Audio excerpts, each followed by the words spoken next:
Have you ever wanted to be more sad? Well, have I got the video for you. This is going to be about loans and how painful they can be for us. So, basically, the idea behind a loan is that you're paying a fee to someone because you don't have enough money. Sounds like a great idea, right?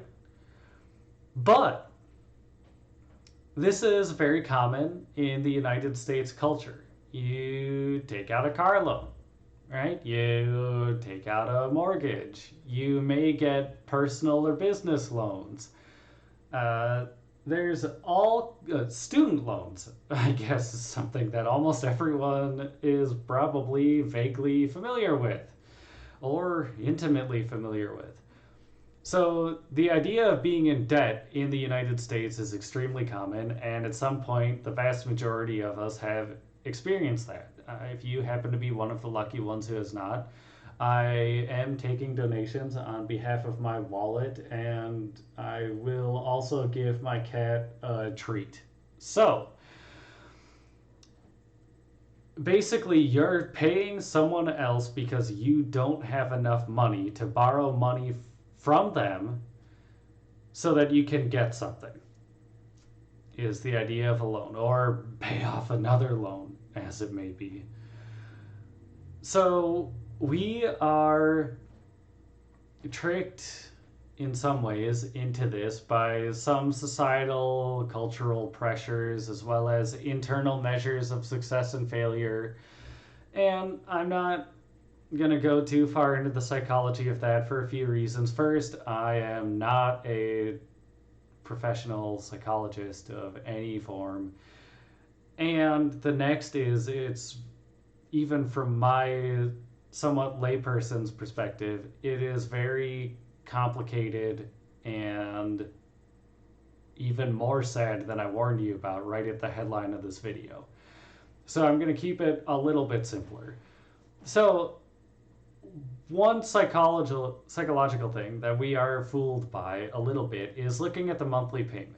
We'll get a 30-year mortgage for some crazy expensive house, and our monthly payment will be right around what we were paying for rent, or less than we were paying for rent, even. In some cases, depending on the house and where you live, it could be a lot less than paying rent.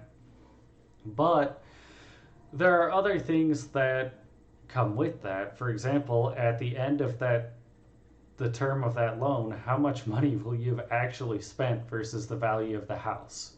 Things like that. It's not to say that you definitely should or should not buy a house. It's just something to think about. The mathematics of taking out a loan of that size are subtle but extremely important. So I'm not saying do or don't do, for sure. Your situation is unique. Everyone's situation is unique. And it's a matter of personal choices. That's totally fine. It's, again, just an example. So, in some ways, a more interesting one, though, is something more like a car loan, where it's very common for the value of that asset to depreciate faster than you are shrinking your debt. And that sentence may have lost a bunch of people. But when you drive a car lot off, you signed the paperwork because you're a savvy consumer and you found somebody who does a zero down 5-year loan with 0% interest, right? So we're taking a lot of variables out of the situation, but let's pretend, right, that you were lucky and found something available like that. Well, if that vehicle that you got cost $30,000 and was valued at that before you bought it, and your loan was zero down, so you took a loan for $30,000, then that would mean that when you signed the paperwork saying you owned that vehicle and you drove that off the lot, unless there's some sort of guarantee by the dealer, which is possible, such things do exist, like a 30-day sort of return policy, something kind of like that. I don't think 30 days is especially common in cars, but again, we're just talking examples here. If you drive that thing off the lot, all of a sudden its value drops, right? That moment, the vehicle has been owned. The value of that vehicle is now lower.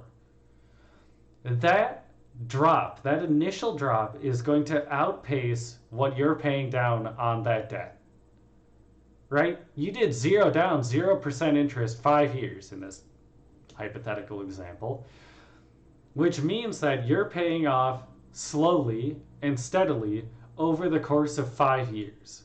And because it's 0% interest, it's again, we're just pretending it's a straight line down for how much you owe, that red line in the chart.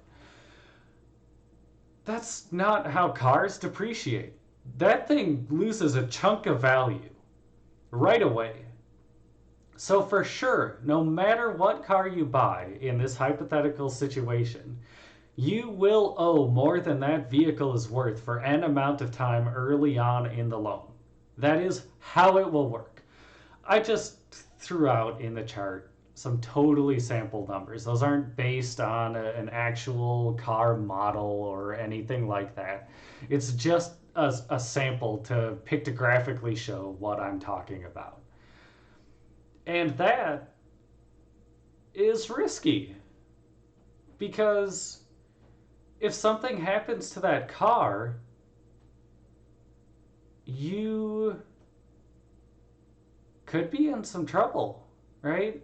You maybe had to pay for gap insurance because you were going to owe more than the vehicle was worth and your bank made you pay for gap insurance. Maybe your bank didn't care or notice, maybe you didn't care or notice that you were going to be underwater on the vehicle, but something bad could happen there where you could end up with something that's useless in a junkyard, like if somebody else slams into it, and you could owe more on it than it was worth, than insurance will cover, etc. And that's a pretty rough place to be. So that is one way in which you maybe heard the term cycle of debt, but that is one way in which the cycle of debt is truly vicious when you have an asset that is worth less than you owe on it. Because then you don't really have an out, no matter what happens. Besides some extreme measures like filing for bankruptcy, which may or may not get you out of it, depending on the flavor of debt that you have. But the point is, anyway, that can be an extremely dangerous and risky position, depending on what the universe decides to do to us that day. So, the last thing I have on here isn't quite as in depth, just the idea of taking out a second mortgage. Right? You just imagine you are retired or approaching retirement age or are otherwise fortunate enough to have paid for your house. So a second mortgage basically turns your house back into something that you owe on. And there can be actual reasons to do this. But the reality of the situation is you're taking something that you owned and basically converting it into something you don't own again.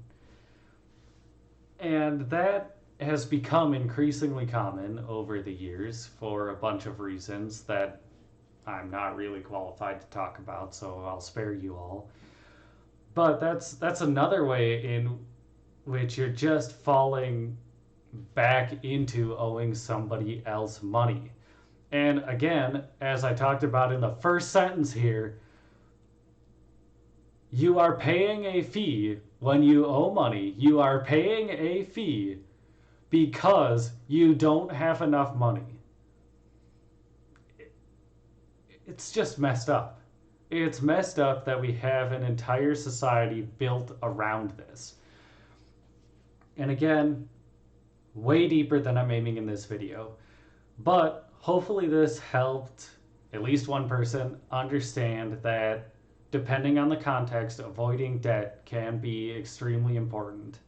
And staying within somebody's means can be extremely important. In other cases, it makes perfect sense. It can be an investment in yourself, your future, someone else, their future, whatever. It's very situation dependent, but this is kind of against our culture here in the United States to work really hard at not being in debt.